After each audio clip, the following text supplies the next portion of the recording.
Welcome to Desi Geek. I'm Abhinav, software engineer at Amazon, ex-software engineer at ADT, and also software engineering mentor in a startup. So in this video, I'm going to talk about how to learn to code quickly and easily while having fun learning so.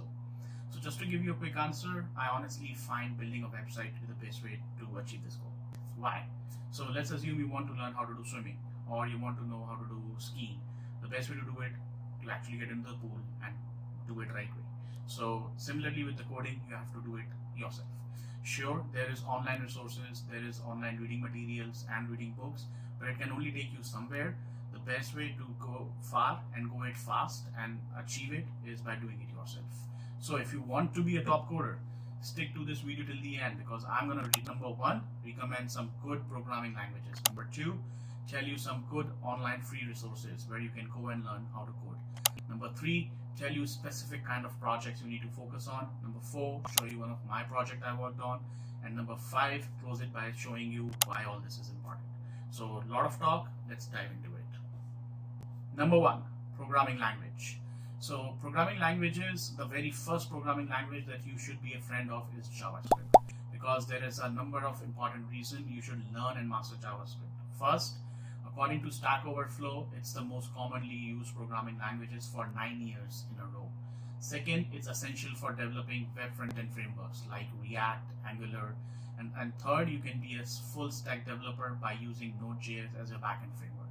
So this means like you can use JavaScript in pretty much building your whole application end to end. So that's the best language out there, JavaScript. Next is something called HTML and CSS, and these are the ones responsible for putting the designs and visuals on the screen for our application and make them look prettier. So these are ranked second and third as well on the Stack Overflow. Now, these are the languages which I recommend on the top three. Now, after that, if by any chance you would like to acquire more language skills, I would go with Python, because it's the third most commonly used programming languages, and according to Stack Overflow, that's one of the most popular and easiest to learn as well. So that's about the programming languages. 2. Where to find resources? It's the year 2022, and are you still relying on books? Well, there's a number of free options online if you do some googling like W3 Schools and some people's blog, but forget even those. Just watch YouTube, and there are thousands of exceptional YouTube tutorials on these programming languages for free. So I honestly believe that nowadays YouTube should be the number one place to go and learn anything basic, including programming. Like just search for how to do HTML and CSS or how to do JavaScript, etc. And like watch one of those most views or most subscribers or someone who has like 1 million views, and they have these for a reason. So, and you have nothing to lose as well. So just go there, it's all free. And here is my suggested curriculum search which I did on YouTube. You can learn these in order for HTML, CSS, JavaScript, Bootstrap, React, and MongoDB. So even if you're interested in Python, you can do Django or Flask. So these are really easy tutorials to follow on YouTube. 3. What kind of projects should you build on? So let me first tell you an example of what you should not be building. So do not create or work on a project which simply does a CRUD operation, which is like create, read, update, or delete. They do not have any value. It just says that you have done your homework. Rather, you should work on something which is more of real world problem, or you should try to solve a real world problem. And don't get me wrong, I am not saying you should build like a Facebook, Google all by yourself. You should focus on some small local businesses. So look around your area. If there is any business which is a small local business and does not have any online presence, build a project for them, build a website for them, and help them grow. So that way you will learn a lot. Even if you can find out if a business is run by some elderly person or elderly people who do not have awareness of internet, you can build them a website for their business. That will really help you in understanding how to build a website and learn how to code and do all the programming languages. Second, create something that's handy for yourself if you can't think of any good project that's around you.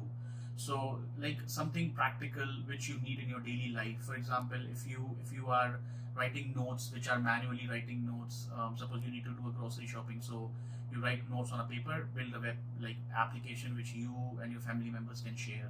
So there are a lot of ideas where you can automate and build a website and a web application and learn these things. It doesn't really have to be like really top notch or something, just something which you as personally can build for yourselves and your family, which will make your life easier and automate things on your end. Also, it doesn't really matter if someone has already built something which is there on the internet. You can still have that idea and build something on your own and customize it with your benefits and however you want to do it. 4. Let me show you what I built myself. So, assuming you just graduated out of the university, and what's the first thing which comes to your mind? Applying for jobs, right? So when you apply for a job, what is it that you need to work on mostly, which is your resume? So I thought everyone has a paper resume to give to the websites and HR people. I came up with an idea where I should automate it and I should not be relying on printing out papers every time. So I created a resume website for me. So look at the website link here and you can go there, and this is the website I have. And if you go to this website, it's meabhinav.com. It shows you how my professional and my personal achievements and what I think of I will be in the future. So it really shows overall glimpse of my career journey so far, and I usually take this website and give it to my recruiters whenever I need a new position or I want to change jobs, and I tell them, instead of a paper resume, go through my website. It will help you understand what all I have worked on so far. So this website was built completely on Node.js. It helped me learn Node.js initially, and this website was built in 2015. So it really helped me to grow as well, as personally as well, and I also learn how to code in Node.js and learn its principles. 5. Why is building a website important? So 1, as I mentioned earlier, it will help you learn coding significantly and become a better coder. So I mean, it's perfect for you in every sense. 2, I find it the most effective and quickest way to learn programming while having fun. Lastly, 3, it will help you on your job search, especially if you are a new grad and looking for internships. If you are a computer science graduate and you have to show some projects which are out of your curriculum, out of your courses, and even to just show off to the recruiters, you have done some extra projects and you have built a website, web application. And there are frameworks where you can convert your web applications into mobile and iOS and Android frameworks. So it's easy to convert your web app into mobile apps as well. So that can be a selling point to the recruiter, or to get an internship, or as a new graduate to land a full-time job as well. And finally, look at the description. There are a lot of links which I have provided where you can access all these free online materials and prepare for the interviews.